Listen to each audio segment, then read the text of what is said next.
In this question, we have been given a C program and they are asking us to find out what the output of the program is.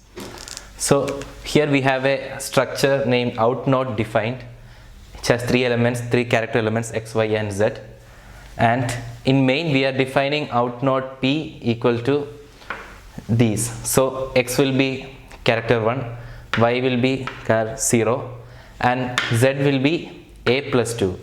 When we write a plus 2, a will be typecast to int whose value will be 90 something plus 2, so it will be the integer value of character c, and then again we are storing it in char c, so the typecast back to char will happen here. So actually what is stored in z will be character a and incremented by 2, which is nothing but character c.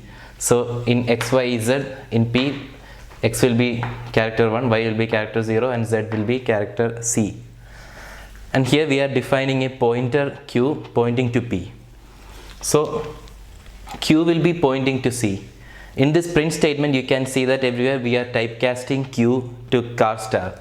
When q is pointing to p, char star of p will be pointing to nothing but the first character in the struct p, which will be x. So char star q will be pointing to the x and star of that will print this character 1. So here we are printing two characters %c, comma %c. First will be char star q plus 1. So char star q plus 1 will be nothing but y. Q is pointing to x, q plus 1 will be pointing to the next element, that is y. And then we have a star outside here, so which means the value of that will be printed here. So here it will print 0. It will be printing just 0 without any quotes. And the second one is char star of q plus 2. Q plus 2 will pointing to z and we are taking a star here outside, so it will be printing c.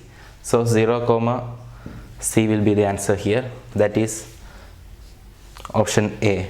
But without even solving you could have answered it, because always it is printing %c comma c. It will be some character comma some character. There won't be any quotes like this, or in option B there will be a plus. It won't be, it anyway won't be printing this plus character. So we could have directly said that B, C and D were wrong even without solving the question.